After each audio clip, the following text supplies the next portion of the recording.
Okay, this is a comparison video between what I believe to be the two best practice pads on the market today.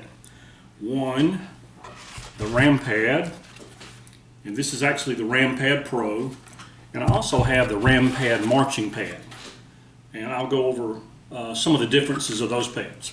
So, and the other pad is the Drumslinger, which is this. Okay. So, the biggest physical difference that you see in the pads is one, the Drumslinger uses a Kevlar head, or any head that you would like to put on it. This is actually the 13-inch model, and he makes a 14-inch model also. This one happens to have the 13-inch Remo Tendura. All right, it's a Kevlar head, just like you would put on an actual marching snare drum. And it's a little larger than the Ram Pad.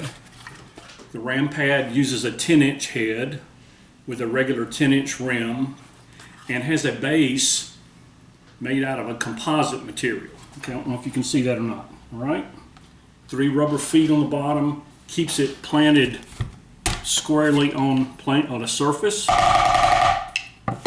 or on a stand, which would need to have some type of larger object on it at first. I've actually got a piece of wood on my stand so that this fits perfectly on there. So if you want to do that. Or you could use, if you have an off-whirl pad, the Ram Pad fits perfectly inside the circumference of the off-whirl. Okay. So back to the two pads that we're looking at. The response of both pads, is pretty much unsurpassed by any other pad that I have used. And I've used a lot of pads. Zymox, Real Feel, Vic Firth, Vader, Remo, Ludwig, Innovative Percussion, the list goes on. But these two pads have the most realistic feel of any pads on the market, okay? So, the response of the Drumslinger, just like a regular snare drum would be with a Kevlar head, because you're actually playing on a Kevlar head, which is held in place by hex bolts secured to the bottom of this MDF. Very solid. I mean, this thing's a tank. It's very solid. I will say this, the Drumslinger is a little less portable than the 10-inch Ram Pad. So that would be one consideration. If you're going to use a pad to take out to teach individuals or to go out to the schools, I would say that the Ram Pad may have an advantage over that, because when I take my Ram Pad, actually I take this Ram Pad, I take the marching pad and I put it in my backpack inside a t-shirt and it's ready to go. I'm not sure that the Drumslinger would be the best pad to take out into the field, so to speak, to teach individuals, because it is a pretty heavy pad. But then again, if you protect it, maybe put it in a case, and it would be just fine. But for me, this pad is more of a pad that you would use if you have a home base where you are playing every day or whenever, shooting videos or not, and just simply practicing for the fun of it. This is a great pad for that. Now I will say you will need some type of stand for this pad. You could have a table if it's at the right level. Now I've got a table here, and I guess, you know, if the table's at the right level, you wouldn't have to have a stand. I mean, but for me, I like to have it a little bit lower, okay, about waist level. I like to sit when I play at home when I'm shooting videos for my students. So I'm a sitting down drummer. So if you're a standing up drummer, you could just put this on a pad, on a stand, which is accommodated by the 3 holes. There are 3 holes here in the bottom of the bass, which will fit on the 3 prongs of your snare drum stand. And you can put it on there like that. This also has some felt discs on the bottom, which gives it stability when you put it on a table. Or in my case, on top of this piece of wood, which is mounted onto my stand, which I got at Lowe's for about $8 or $9. So, very solid. The Drumslinger has a die-cast rim, okay? And I believe that is what is required, at least that, to actually mount the Kevlar head, okay? Okay, so back to the off-world. A regular 10-inch rim, regular 10-inch head, and the difference in the tightening of the structures or the rim would be the ram pad uses regular tension rods, okay? Just like you would have on a drum, and you use a drum key. The Drumslinger has hex bolts, which you will have to use the hex bolt wrench, which is supplied by Drumslinger, or you can go to Lowe's or Home Depot and buy the just a hex wrench or a set of hex wrenches to fit this, okay? One good thing with the ram pad is that Robin Orr, who is the founder and I think he's the co-producer of ram pad, he actually sells the different components. You can buy just the bass. I guess you can buy the rim, and you can buy the tension rods and everything if it ever wears out. I'm not sure that it ever will, but if you drop it, or if a student says, hey, look at that, and he drops it, that will never happen, right? You can buy just the bass. I think the bass is $30. Cost for the 2 pads, the Ram Pad Pro is $90, okay? The Drumslinger pad that I ordered with the black bass, the Tendura head, and the chrome rim, die-cast rim, was $180. So basically, with delivery, $180 versus $90, okay? The pitch of the 2 drums, or the 2 drum pads, at this point, because I've only had the Drumslinger for maybe 3 or 4 days, the pitch is a little bit lower on the Drumslinger. I don't know if you can hear this. A little bit higher at the edge.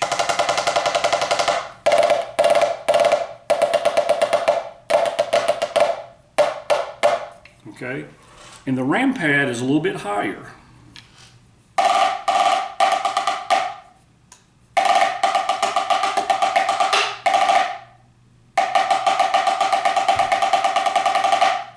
Okay, so if you like a higher pitched drum pad,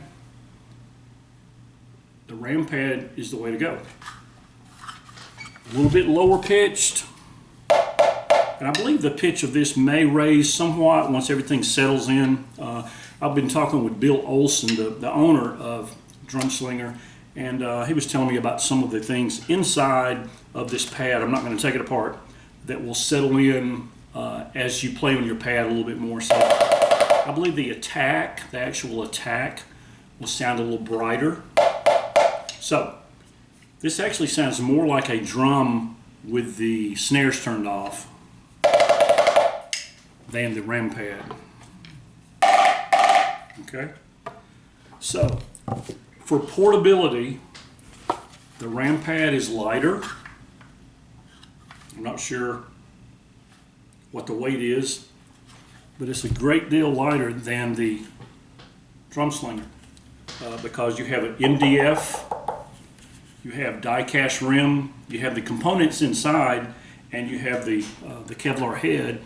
Whereas with the ram pad, you have a composite base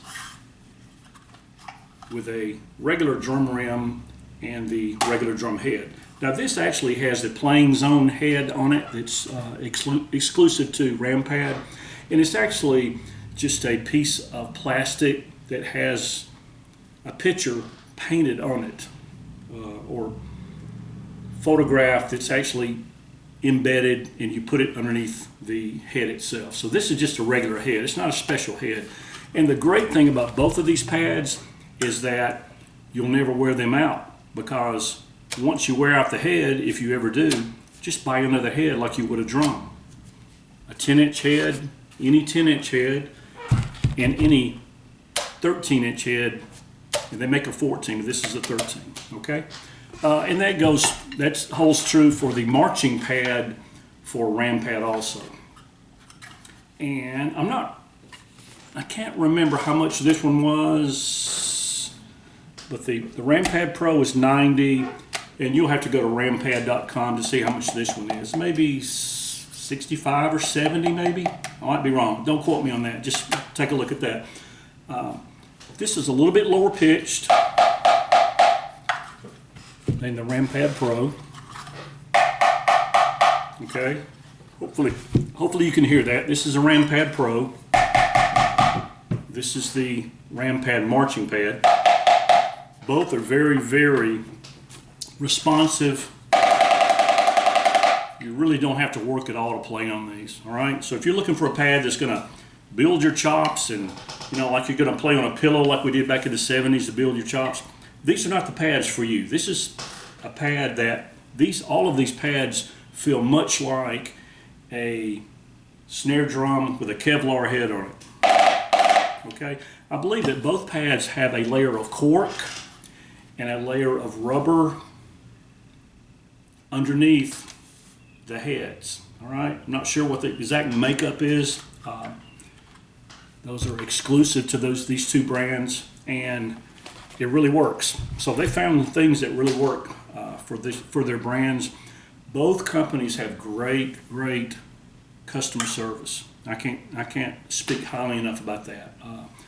I've emailed back and forth multiple occasions with Robin Orr, and I've actually talked on the phone and emailed back and forth with Bill Olson at Drumslinger.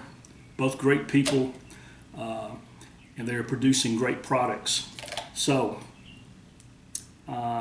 what else? I'm trying to think if there's anything else that I can cover. Both pads are very responsive. Both pads are very realistic. I'll say this, okay, I just remembered something. The 13 and the 14 inch on the Drumslinger, since we're basically looking at a drum without the shell, okay, you can do anything on this that you would do on a normal drum, such as rim shots, okay, playing on the rim, and so forth. All right, now it's a little bit harder to do that on the Ram Pad Pro because, one, it's a 10-inch pad, so you're not really able to get that the full span of the stick on there. And also, let me for some reason on the Ram Pad Pro, the underlying materials makes, I don't know if you can see that or not, makes the head actually come up a little bit higher than the rim. Okay, I don't know if you can see that or not, but it's slight millimeter above the playing surface of the head, which means that the stick is not actually going to contact the rim. But that's a small price to pay for this. The response of this pad is great. Now, I will say that the marching pad by Ram Pad, the head is level, or actually lower than the rim. So you can actually do a rim shot, if that's something you're going to do, you know. So, the Ram Pad marching pad, very responsive, same exact base as the Pro, same exact rim as the Pro, same exact head as the Pro. Tension rods, everything is the same except the underlying materials, okay? Which makes the pitch a little bit higher on the Ram Pad Pro and also makes it a little more responsive, as in it's more bouncy. Okay, but both are very bouncy. Comparatively, I would say at this point, super close. I would say the Ram Pad, in my opinion, the velocity of the stick coming off of the playing surface is greater, all right? Not significantly greater. You're having to work a little bit harder on the Drumslinger, just slightly, to be able to play what you want to play.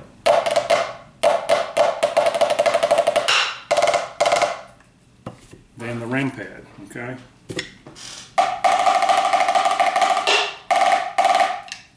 So, the choice is yours. You've got outlay of about $90 on the Ram Pad, and you've got an outlay for the basic model without a neon bass or super duper bass with a different color.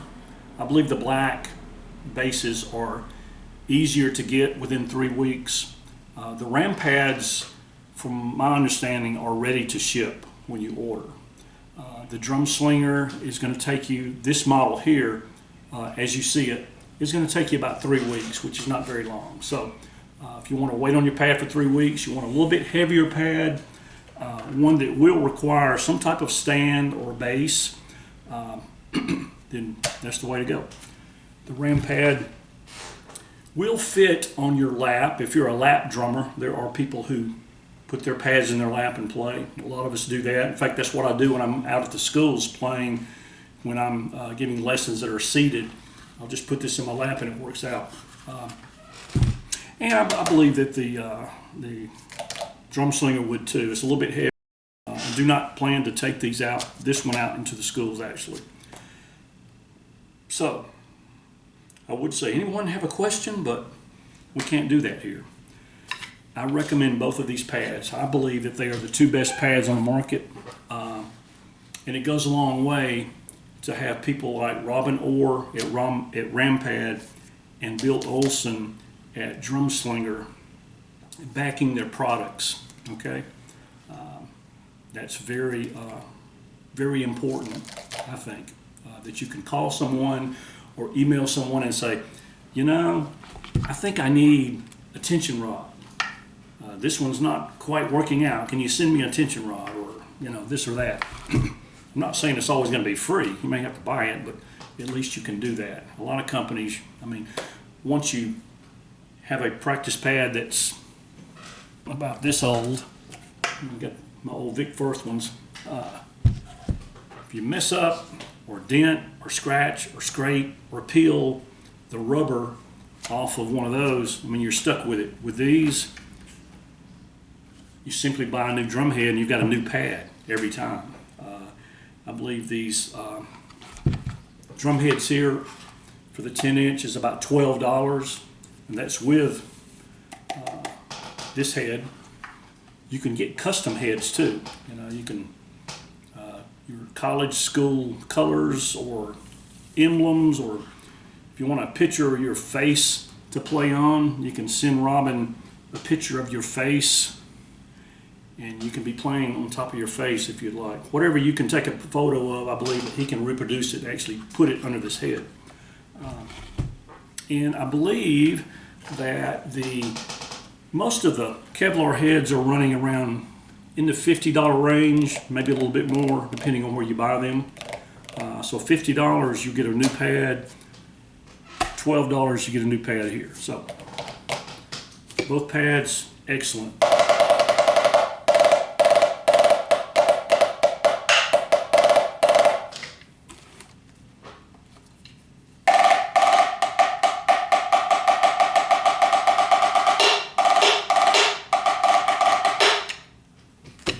So hopefully that answers some of your questions, and I may shoot another video, but I may not. These are both great pads. I would suggest purchasing one or both of them. I have both. Actually have 3 of these now. So looking forward to playing these and teaching on these and shooting videos to help people with their drumming skills and basically just having fun. So have a great day, and hopefully this has helped you somewhat with your decision-making process about purchasing your newest and next greatest drum pad. Have a great day.